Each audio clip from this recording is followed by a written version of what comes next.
povo de Deus, a paz do Senhor Jesus para todos. Mais uma vez nós estamos aqui gravando um vídeo para a edificação das nossas vidas.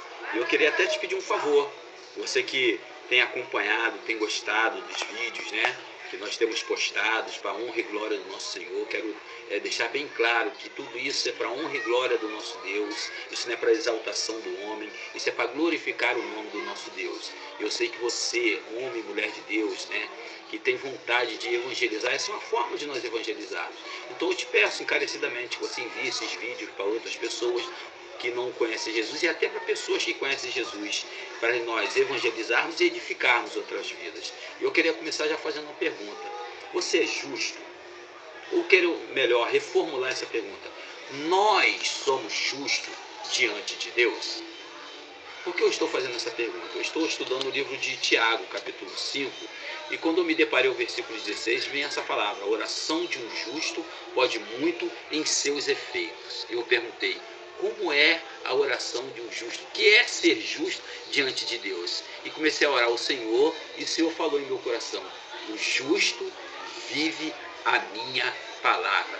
O justo vive os meus mandamentos. O justo me segue. O justo tem o meu DNA. O justo tem os meus princípios. E eu fiquei pensando nisso, né? E muitas vezes nós trocamos as bênçãos de Deus, a justificação de Jesus Cristo sobre as nossas vidas por coisas que vão perecer, por coisas desse mundo que vão embora de uma hora para outra, né? Então muitas vezes nós oramos e não acontece, porque a nossa oração não tem sido a oração de um justo. Por isso nos falta eficácia. Por isso eu me lembro agora de uma história que eu quero contar para vocês, de um homem que pregava a palavra de Deus, né? E esse homem foi pregar a palavra de Deus na Iugoslávia.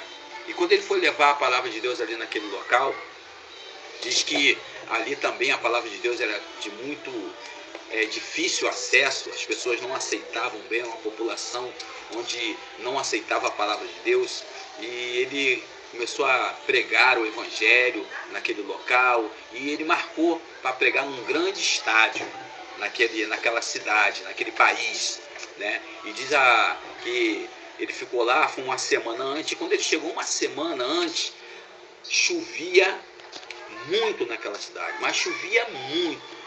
E ele ficou preocupado, ele falou: poxa, mas chove tanto nessa cidade, como é que vai ser o dia que nós formos fazer a nossa cruzada? Vai ficar difícil. E um dia antes dele poder levar a palavra de Deus nesse estádio, um general daquela cidade desmarcou. Falou que não ia ter mais pregação nenhuma em lugar nenhum e que aquele estádio estava fechado para a pregação da palavra de Deus.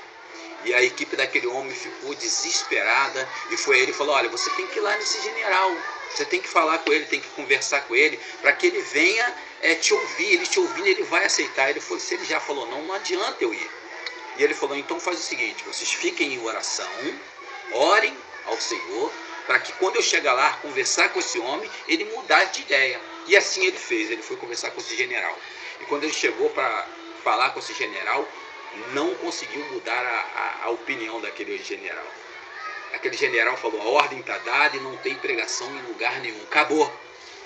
E ele saiu daquela sala desolado, e quando ele sai da sala, um capitão que estava ali perto, ouvindo a conversa, chamou esse homem e falou: olha só, eu ouvi a conversa de vocês, eu sei que o general ele proibiu vocês de pregar naquele estádio, e eu não vou ter como liberar isso para você, porque a ordem dele é dada ali, não tem como revogar.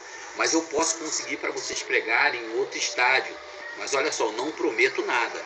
Eu vou tentar conseguir para vocês um outro estádio amanhã, porque no mínimo são 3 dias para liberar, mas eu vou tentar conseguir liberar para vocês amanhã esse estádio.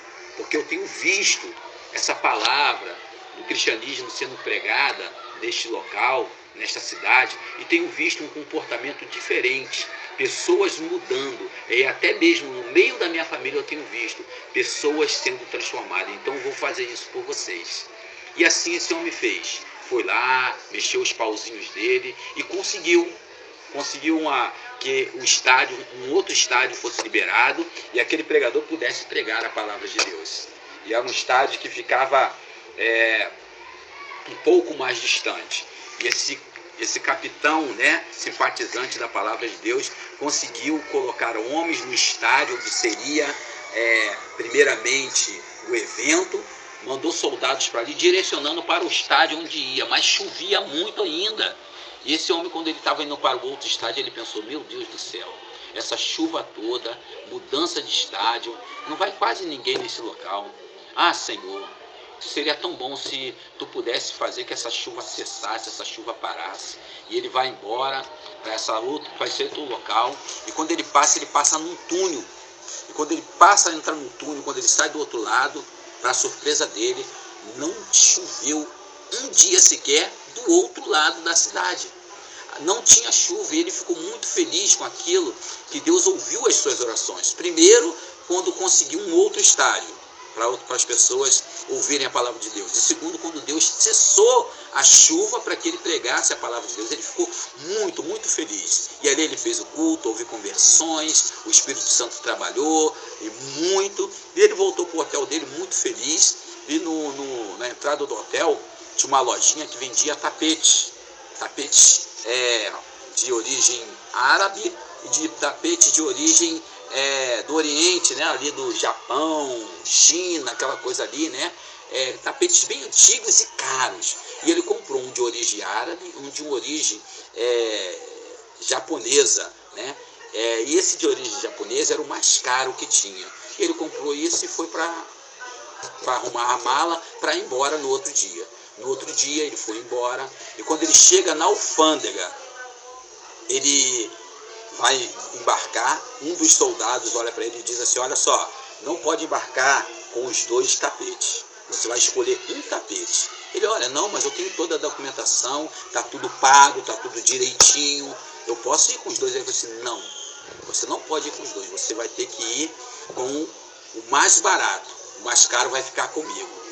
E ele ficou indignado com aquilo, e um das suas equipes falou, olha só, pastor, ele nem olhou direito o tapete. Sabe o que nós podemos fazer? Ir lá atrás, arrancar a etiqueta e trocar a etiqueta de um pelo outro. Ele fica com o mais barato e você fica com o mais caro. E você vai para a tua casa com um tapete mais caro e deixa o mais barato para ele. A gente engana ele, né? A gente mente para ele e engana ele. E esse pastor diz que ele sentiu no coração dele o desejo de fazer isso. E ele falou, então vamos fazer isso, né? É isso que nós vamos fazer.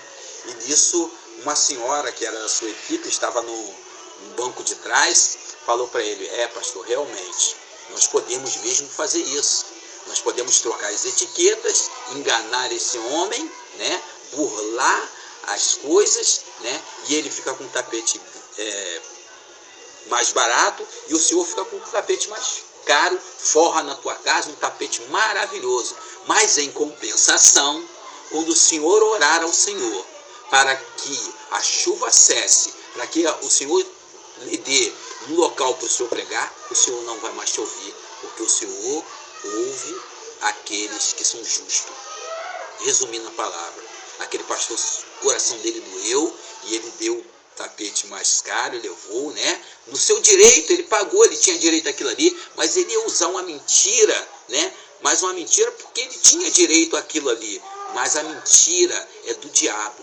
A palavra de Deus diz que o diabo é o pai da mentira. O que faz parte de Satanás, o que pertence a Satanás, não pode pertencer ao homem de Deus. Isso tira a nossa justificativa da presença de Deus. E muita gente, muitas pessoas que estão na casa de Deus, estão buscando o Senhor, estão trocando as bênçãos do Senhor por coisinhas pequenas, coisinhas passageiras, né? Uma mentira, uma saidinha, uma ação que desagrada o Senhor. Isso impede o Senhor de nos ouvir. Esse pastor ouviu aquela senhora. Ele sabia que se ele saísse da presença do Senhor, ele não poderia mais pregar com tanta eficácia, com tanta capacidade. Por isso ele pensou, melhor não, melhor ficar na presença do Senhor. E ele conta que depois disso ele chegou em casa, né, e conversando com uma senhora, uma vizinha sua, ele falou, pastor, eu gosto muito das suas da sua pregação, da sua igreja, mas a sua igreja é muito tradicional. Eu pertenço a uma igreja onde o pastor ele tem uma eloquência muito grande. Ele prega que uma beleza, ele tem carisma, ele tem intrepidez na palavra. Eu até sei que ele é um homem que não tem assim um caráter muito correto, né, diante das coisas, mas ele é um homem de um talento para pregar muito grande. E esse pastor falou para esta mulher: graças a Deus, senhora, da senhora nunca ter encontrado Satanás na sua vida, nunca ter conversado com Satanás, porque Satanás é melhor pregador, mais eloquente do que qualquer pastor da face da terra. Então ele lhe convenceria muito, muito rápido. E muitas vezes, irmão, nós estamos trocando a verdade de Deus, a palavra genuína de Deus, por pessoas que têm talento, por pessoas que são eloquentes, por pessoas que se vestem bem, por pessoas que têm uma aparência muito boa. E eu quero te dizer, no mundo cristão, guarda isso que eu vou te dizer, talento é importante, mas o caráter cristão, ele é fundamental, porque o caráter cristão te justifica diante de Deus. Então, quando nós temos um caráter segundo o caráter de Jesus Cristo, nós somos justificados. Amém? Então, meu irmão, não troque a sua bênção por nada. A oração de um justo pode muito em seus efeitos. Seja justo diante do Pai, diante da palavra de Deus. Amém? Que Deus te abençoe, que você possa receber essa palavra no teu coração. E lembre-se, não troque a palavra de Deus por nada, porque não vale a pena. Amém? Deus abençoe.